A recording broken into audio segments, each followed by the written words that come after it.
Hello friends, welcome to another episode of Dan Tremblay Music. Today we once again dig into a free sample from Spitfire Audio in their Labs collection, and we use Synth Strings. I pulled out, I think, two different patches from that library that I thought would be useful. The first patch was a sound that kind of inspired this composition. If you're watching this channel, you'll know that I often try to start compositions based on sounds, and I'm constantly searching for new ones. And it's interesting how a single sound can suggest a certain style of composition. So let's get into it.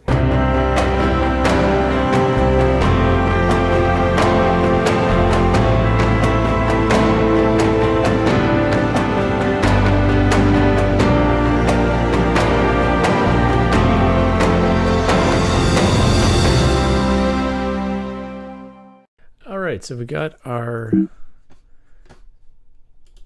session open. The beautiful title of Synth Strings.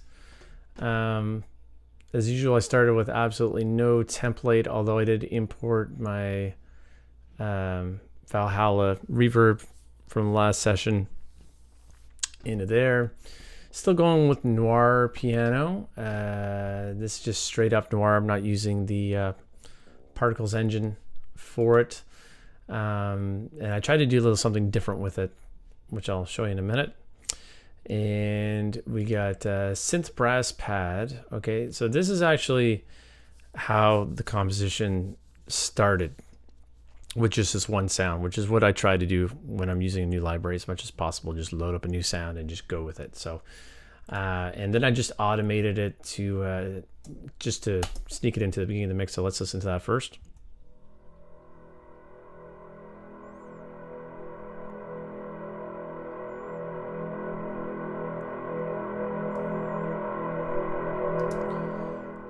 So I just, I opened up the labs, the Synth Strings labs, and clicked on a few of the different presets, and that one just jumped out at me right away. And I like, if you've been watching this channel, you know that I like sounds that just kind of do a lot with very little. Okay, so that was the cue starter. There it is right there. Okay, so piano, what do we got?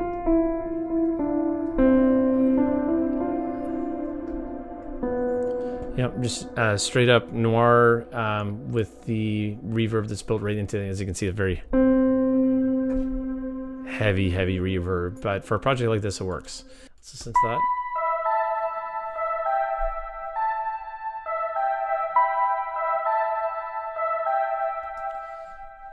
A little bit harsh, okay, and I haven't mixed hard right, and it just kind of sneaks into the mix depending on what kind of headphones. If I'm using these Apple headphones today, you get a lot of high end in there. It sounds pretty harsh. Then we got some Hans Zimmer taiko hits.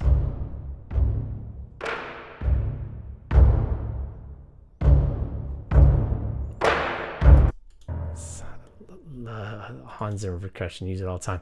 Then I got the Hans Zimmer boobams.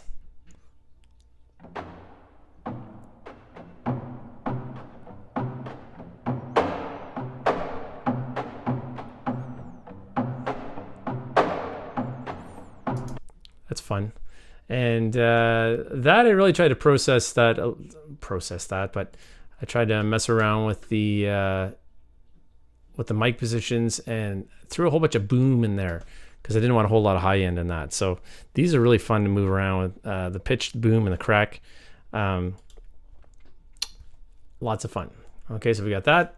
And as always, try not to loop your percussion parts. Just try to play them live. You can still quantize them, keep them nice and tight. But then we got two instances of ambient guitar Spitfire. Let's check that out.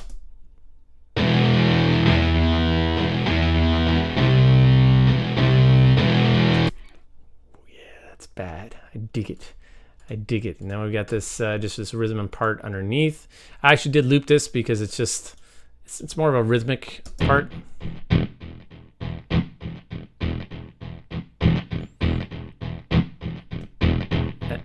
The best part about that is there's no reverb tail on the end of it, just very clean. So it's like this distorted sound that doesn't necessarily, it's not going to cloud up your mix. Having a whole lot of fun with ambient guitar these days. Cello long, you'll hear it in the mix. And I threw some duduk in there.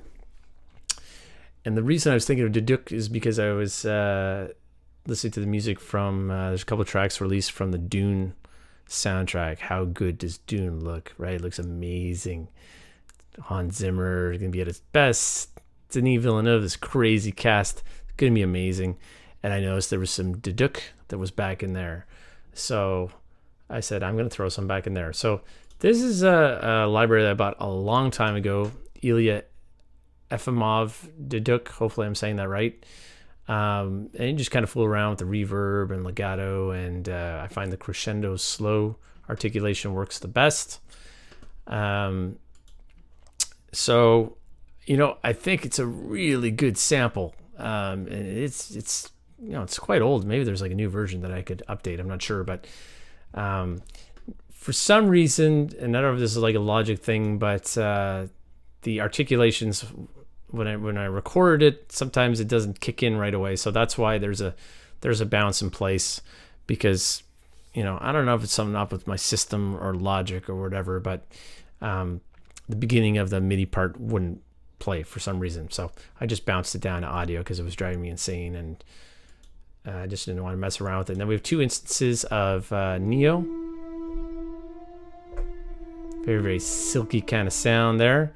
And it's the same part. Actually, I duplicated the cello part and I moved the octave down on this one so that it would match the cello line and just give it a little bit more of that kind of like airy sound from Neo. So hardly any strings on this one. But we need a little more thunder at the end. So we got the Albion 1 low octave shorts. If you ever want the thunder in there, this is the patch for that. And then just because it's fun, we have the Albion 1 brass low nasty patch. So here, let me, I guess I kind of skipped over that, but here, let's go back to this one.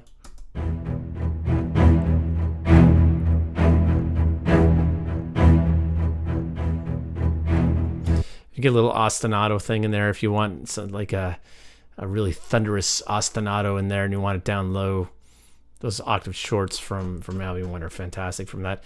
And then the brass low nasty. I love this one.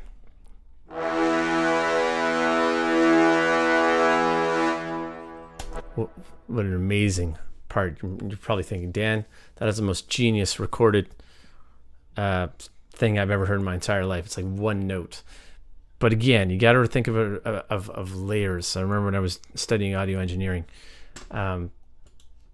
we were talking about MIDI and projects, and I was trying to, take one big patch and just throw everything at it. And Dave, thank you, Dave, for mentioning this to me. If you're watching, Dave, it's like, Dan, it's layers, man. Layers, small little layers, one little thing at a time. Layers. And that's what these projects are always all about. Do we have any reverb going on here? Only on the cello. The rest is just mic positions in the libraries itself. We got the usual EQ adjustments. The synth pad was heavily EQ'd, rolled off the low and the high, just like the way that it's sat in there. And then the piano part was actually written afterwards, and it is a one-off, one-take piano track, which I try to do all the time. It is not necessarily, it was recorded after this other part, and it is not recorded to the click, and it is not quantized. It's just straight up record, play it, and you can hear the little tempo changes and variations in there. And I like the contrast that has with the other parts. It's very, very in sync with a kind of a rhythmic structure. So I love kind of doing that. And it sounds almost like, you might listen to it, you might think it doesn't fit into the song, but that's how I roll. So I'm going to play the track. I'll turn down my mic and we'll have some final thoughts.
final thoughts. Spitfire Labs, once again, proved to be incredibly useful, incredibly versatile.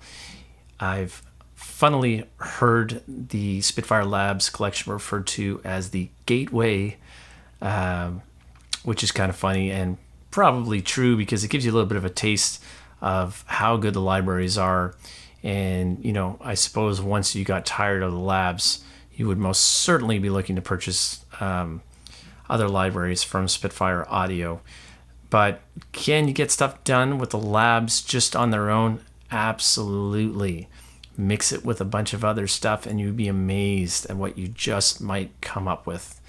That's it, my friends. Get composing, stay safe. Catch you in the next one.